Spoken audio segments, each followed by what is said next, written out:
Jorge Iturrieta, y ahora nos vamos desde las calles de Ñuñoa, nos vamos a la ciudad de San Salvador. Escucharemos el mensaje del excelentísimo señor presidente de la República de El Salvador, Nayib Armando Bukele Ortiz. Buenas tardes a todos. Señor presidente electo de la República de Chile, José Antonio Kast Rist, y la comitiva que lo acompaña, su futuro gabinete, miembros del Gabinete de Gobierno de El Salvador, amigos de la prensa, señoras y señores. Bueno, primero un saludo a todas las personas que nos están viendo a través de nuestra transmisión en vivo, a través de los medios de comunicación, o que nos van a ver después. Hoy recibimos en El Salvador al presidente electo de la República de Chile. Es un gusto tenerlo aquí en nuestro país.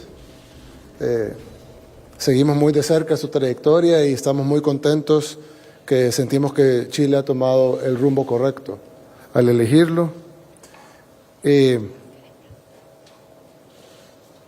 empezar diciendo algo que aunque es evidente, muchas veces se deja de lado, y es que lo que nosotros podemos ofrecer es poco comparado con lo que un país como Chile puede ofrecer.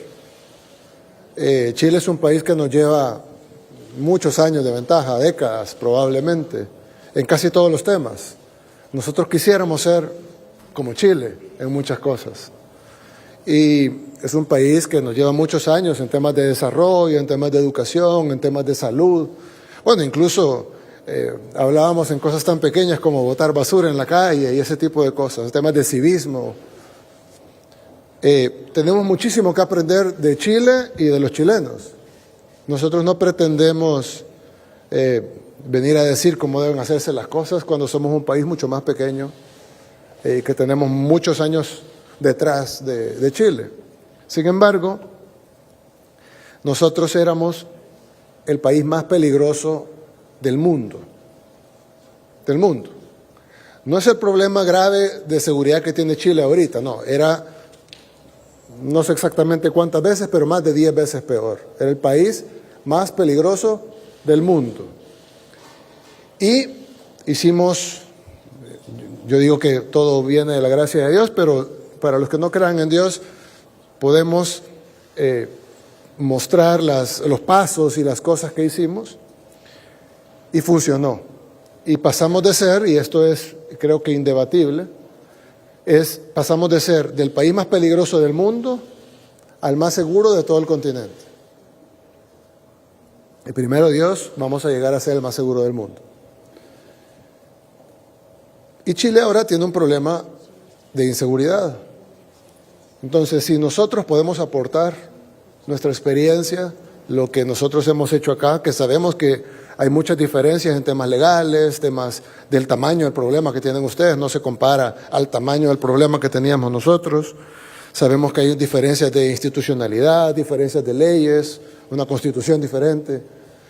Pero salvadas todas las diferencias, creo que nosotros podemos, lo menos que podemos hacer es aportar y mostrar lo que nosotros hemos hecho acá, presidente, para que ustedes tomen lo que ustedes consideren que aplica y en la forma y tamaño que ustedes consideren que aplica.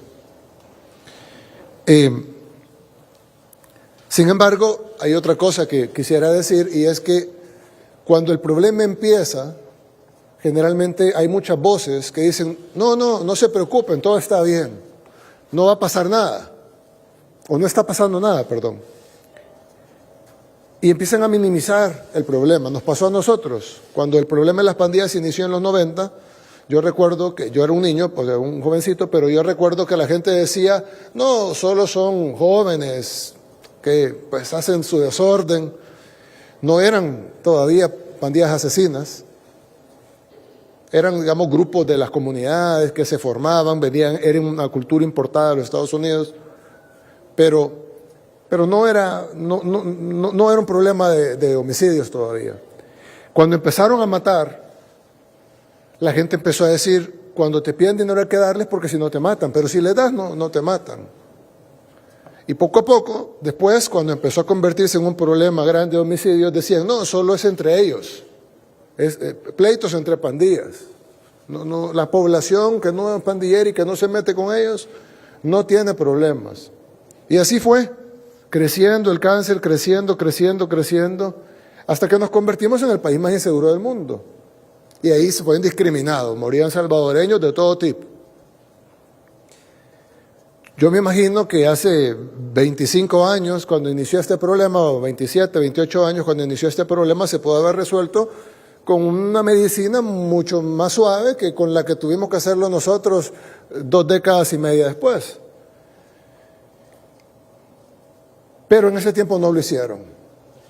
Había mucho debate, que si es lo que se debía de hacer, había mucha corrupción, había mucha infiltración de los grupos criminales también en el gobierno, había mucha tolerancia a los criminales que se convertía en intolerancia a la población honrada, había la dictadura de los criminales y se llegó a instalar un gobierno del crimen en este país y eso está ampliamente documentado, gobernaba el crimen, habían territorios, en su mayoría, la mayoría de territorios, el 80% del país estaba controlado por los criminales, no se podía comerciar sin permiso de ellos, no se podía mover de un lado a otro sin permiso de ellos, todos los negocios tenían que pagar un impuesto, que era una extorsión, llamada renta, ellos decidían, ellos tenían tribunales, ellos decidían quién era culpable o no de algo, ellos decidían quién tenía que morir o quién podía ser perdonado. Ellos aplicaban reglas, toques de queda, horas de entrada, horas de salida. En esta comunidad pueden entrar hasta las 7 o a las 8. En esta comunidad no se puede salir a tal hora. ¿Qué tipo de negocio podía estar ahí? Incluso con vendedores en la calle, que ni siquiera eran locales formales, ellos llegaban, los tenían censados, les cobraban impuestos, les decían, se me van ustedes 10 de acá para allá y aquí vienen otros 10. Ellos organizaban las calles. No solo eran criminales, sino que eran el gobierno y habían establecido la dictadura del crimen. Por supuesto, cuando el país vivió décadas en una dictadura del crimen que además sangrienta, la más sangrienta del mundo, nadie mencionó nada. Ahora que la liberamos, entonces empieza el debate, ¿no? Pero la realidad es que habían 6 millones de salvadoreños presos, más otros 3 millones que tuvieron que huir del país, unos por la guerra civil y otros por la guerra de las pandillas. Y ahora tenemos 6 millones de salvadoreños libres y 3 millones de salvadoreños que en su mayoría, y esto lo dicen encuestas hechas en Estados Unidos por organismos grandes, en su mayoría quieren regresar. Entonces, pasamos de tener 6 millones de presos y 3 millones de exiliados a tener 6 millones de personas libres, donde se les cumplen sus derechos humanos, y 3 millones de exiliados que ya pueden regresar a casa.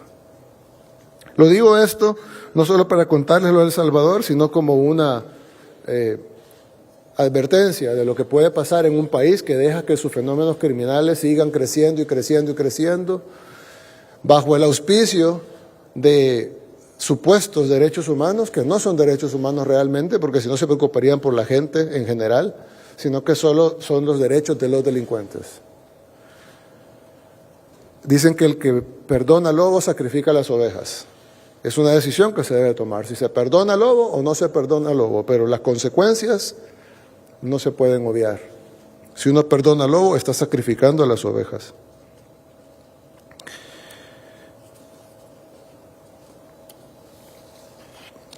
Presidente, cuente con nosotros como sus amigos. Estamos aquí para servirle. Sé que ha visitado varios países para también tomar otras experiencias.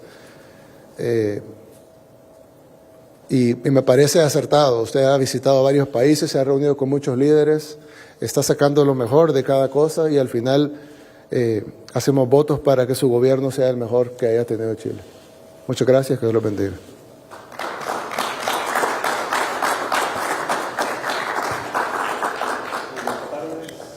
En estos momentos, escucharemos las palabras del señor presidente electo de la República de Chile, José Antonio Kast Rist. Muy buenas tardes. En primer lugar, agradecerle a los medios de comunicación, agradecer también, como lo hizo el presidente Bukele, a las personas que nos siguen online, porque ellos son portavoces de buenas noticias. Y esas buenas noticias es recuperar la calidad de vida. Yo le agradezco mucho, presidente, a usted, a su equipo de gobierno, que nos hayan abierto las puertas de su nación. Pudimos conocer hace un poco más de un año algunas de las políticas públicas que ustedes llevaban adelante, que fueron ejemplo, han sido ejemplo para otras naciones. Y hoy día hemos reiterado, hemos revisado una vez más el resultado que se ha obtenido en el tiempo. Lo escuchaba haciendo un relato de lo que era su nación y pensaba con angustia que es parte de lo que nos está sucediendo a nosotros hoy día. Cuando uno no interviene en el momento oportuno, son graves las consecuencias que pagan las personas más humildes, las personas que no tienen la posibilidad de defenderse.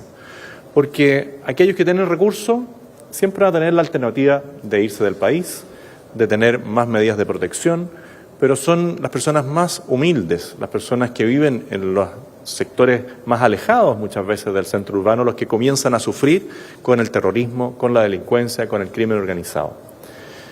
Y Chile, que va en un sentido contrario al progreso en temas de seguridad, incluso en temas de crecimiento económico, ha ido perdiendo la esperanza. Y cuando uno va perdiendo la esperanza, se desmotiva y todo empieza a salir mal. Y ahí lo importante es encontrar un norte, un faro que ilumine en cierto aspecto a las personas. Nosotros hemos sufrido, y se lo comentaba, grandes incendios en nuestra nación que parecían que no tenían solución. Pero una familia decidió destinar recursos y contratar un supertanker, un avión con mucha agua, capacidad de carga de agua, y lo dispuso para apagar incendios que parecía que no tenían solución. El avión no apagó tantos incendios, pero devolvió la esperanza de que era posible salir de esa crisis. Y ustedes como nación más pequeña, como decía usted, hoy día son la esperanza de muchas naciones que ven cómo el crimen organizado avanza y pareciera que no tiene control. Y sí, han tomado decisiones duras, pero necesarias.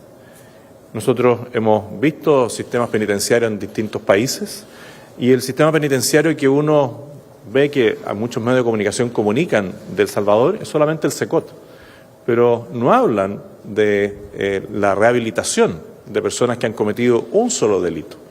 Porque las personas que están cumpliendo condena en el SECOT, uno tiene que pensar que cada uno de los que está ahí, al menos asesinó a 10 personas.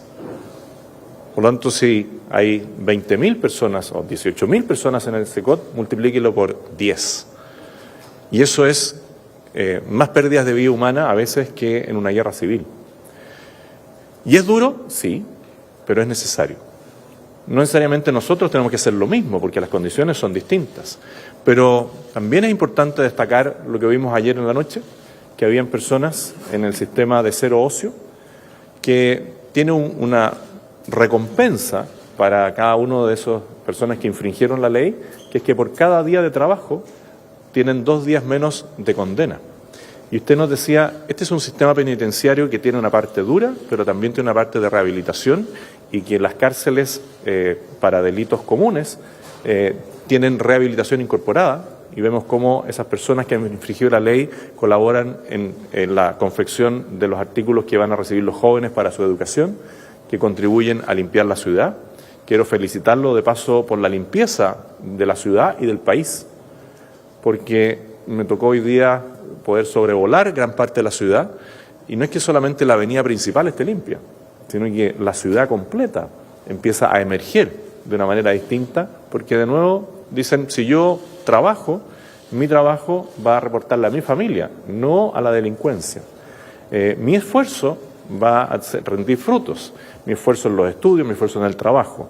Por lo tanto, le quiero agradecer una vez más, ser un faro de esperanza en temas de recuperar la seguridad.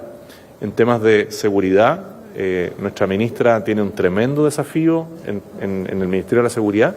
Nuestro ministro de Relaciones Exteriores tiene un tremendo desafío también de reinsertar a Chile en lo positivo en el mundo. Por eso les agradezco la compañía en este viaje maratónico, donde pudimos tener reuniones con el presidente de Bolivia, con el cual hemos llegado al mismo acuerdo de superar la pobreza, de superar la inseguridad de nuestras naciones, con el presidente de Brasil, con el cual hemos tenido diferencias políticas, pero que vemos que superadas esas diferencias políticas vamos a trabajar en conjunto por nuestras patrias, por nuestra patria, con el presidente de Panamá, con el presidente de República Dominicana, con cada uno de ellos, y ahora cerramos este viaje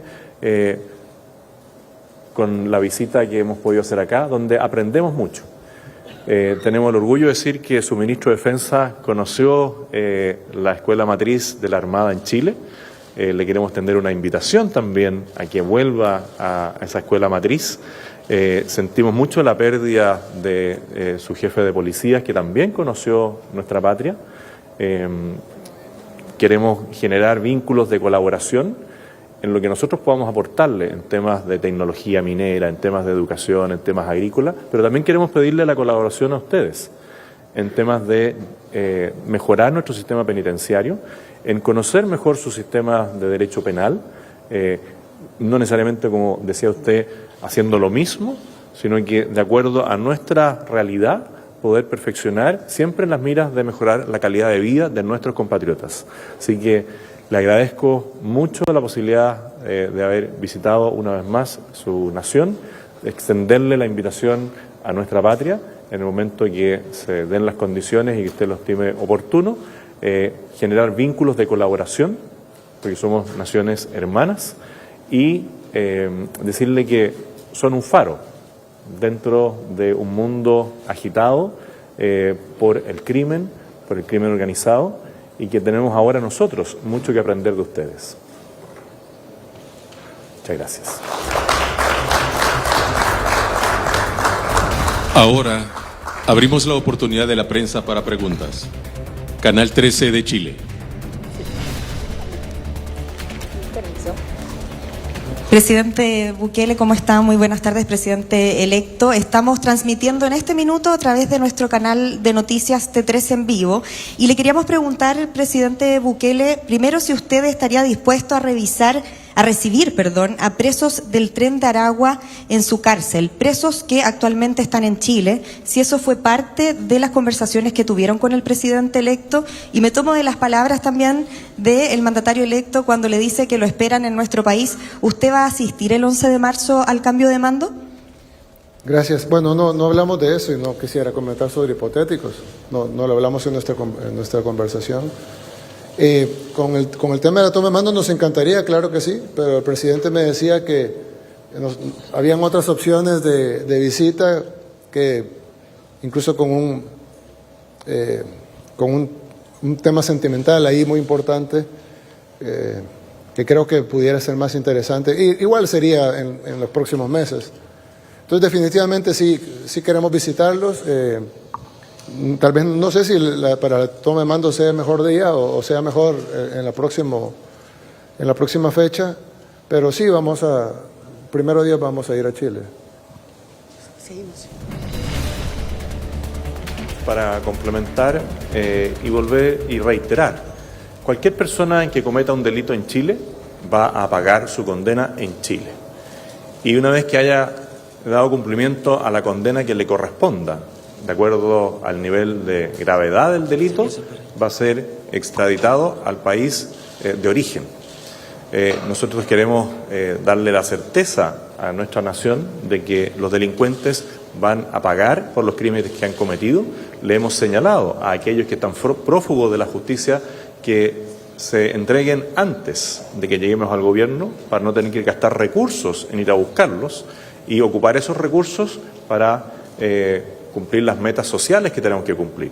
Si no, todo el rigor de la ley va a aplicarse y vamos a plantear una modificación también legislativa y el cumplimiento penitenciario para que esas personas que no cumplen con las normas establecidas no tengan ningún tipo de beneficio penitenciario. Continúa Chilevisión Noticias. Presidente Bukele, queríamos preguntarle, así como han advertido organismos internacionales de derechos humanos, en Chile también hay quienes cuestionan el llamado método Bukele para poder mejorar la seguridad. No estamos desconociendo lo que usted ha destacado, pero ¿qué responde a los cuestionamientos a violaciones a los derechos humanos en este país? Sí, yo siempre he dicho que todos los seres humanos tenemos derechos, y son derechos que son innatos del humano, por eso se llaman derechos humanos, otros le llaman derechos naturales, otros derechos fundamentales, Y todos los tenemos, los tienen los presos, los tienen los delincuentes, los tienen los criminales, los tienen los narcos, los tienen los pandilleros, los tienen los violadores, los tienen los asesinos, los tienen las personas que han cortado 3 cabezas en la calle, los tienen los que han puesto bombas en lugares donde hay niños, los tienen los que han masacrado, los tienen derechos humanos. Hay gente que dice que no, yo creo que sí los tienen. Me da repulsión, pero lo acepto, los tienen. Pero yo lo que no entiendo es por qué siempre se enfocan en los derechos humanos de ellos, que los tienen. Pero ¿por qué siempre el enfoque es en el derecho humano de los que masacran, de los que matan niños, de los que violan mujeres, de los que cortan cabezas? ¿Por qué ellos que tienen derechos humanos son la prioridad única de las organizaciones de derechos humanos? Porque aquí en El Salvador mataron cientos de miles de personas, violaron mujeres, asesinaron niños. Hay historias de una muchacha ahorita que estamos ayudando que no tiene brazos porque los pandilleros le tiraron una bomba a su mamá porque no había pagado, su mamá murió y ella perdió los brazos en la explosión.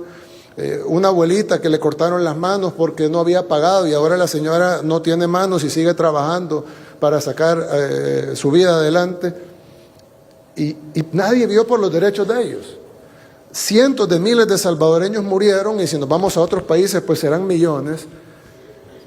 Gente que no estaba haciéndole daño a nadie, estaban trabajando, iban caminando por la calle, de repente llegaron 3 delincuentes y quisieron violar hasta la muerte a una mujer. Y yo digo, ¿ellos tienen derechos humanos? Sí, sí los tienen. Pero ¿y la mujer violada y asesinada por esas 3 personas?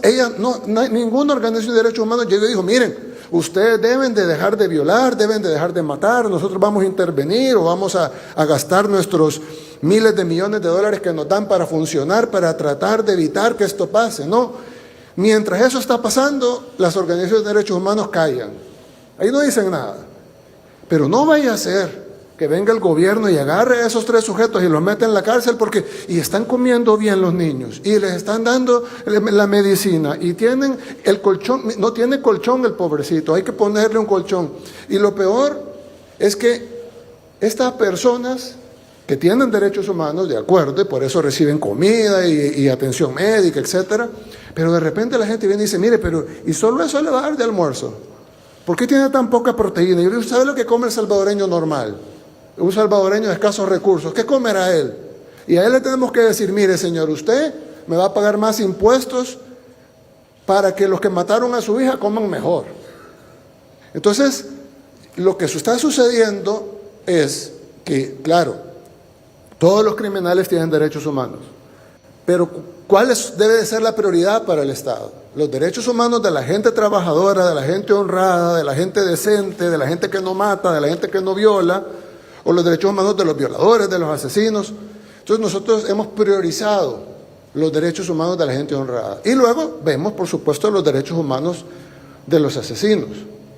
Pero sí, a mí, yo todas esas denuncias que han hecho esas organizaciones, yo les daría algún valor si ellos hubieran hecho denuncias antes, contra los que violaban, mataban, asesinaban, ponían bombas, cortaban manos, cortaban cabezas. Pero no lo hicieron y ahora solo se preocupan por los delincuentes. Y me he fijado que no solo es en El Salvador, sino que pasa lo mismo en otros países. Ustedes sabrán si pasa en Chile o no, los chilenos que están viendo sabrán si pasa en Chile o no, que solo se preocupan por los criminales, pero nunca dicen nada por la gente honrada. Entonces a mí me parece como que hay algo perverso ahí atrás de estas ONGs y organismos supuestamente de derechos humanos que más parece como el bufete legal de los delincuentes. Entonces, nosotros sí trabajamos por los derechos humanos. Ustedes vieron la cárcel más dura que tenemos, que es el SECOT, que es la cárcel para las personas que han matado 10 o incluso más personas. Pero están invitados a conocer el resto de nuestro sistema penitenciario, donde tenemos programas de capacitación. Cada día que se trabaja son 2 días de la condena. El 70% de los presos en El Salvador van a salir libres en menos de una década. Y todos están en programas de reforma. Y ustedes ven con buena actitud, contentos, están en las calles reparando escuelas, limpiando playas, construyendo los pupitres con los que estudian sus hijos. Porque Bien, cometieron las delitos. declaraciones entonces del presidente de El Salvador, Nayib Bukele, allí en este punto de prensa al finalizar la reunión bilateral que sostuvieron el presidente Bukele con el presidente electo de Chile, José Antonio Kast. Imágenes que ustedes pueden apreciar. En líneas generales, los discursos que han pronunciado han sido de mucha cortesía, cada uno destacando los aspectos de su nación. Así, por lo tanto, más bien se refirieron a eso y ofrecer los reconocimientos o cosas que se pudieran ofrecer a las demás naciones. Muy cuidadosas las dos declaraciones. No respondió Nayib Bukele a la pregunta que le hizo Bea Put si iba a venir a la toma de posesión del presidente Kast. La dejó ahí como que en algún momento va a venir, así que seguramente estará esperando primero que le llegue la invitación y luego entonces para saber y definir si es que viene o no o en otro periodo. Así llegamos al final de esta transmisión de T13 en vivo. Ya viene la actividad deportiva en micrófono abierto. Cordialmente invitados a la actualidad deportiva aquí en T13 en vivo.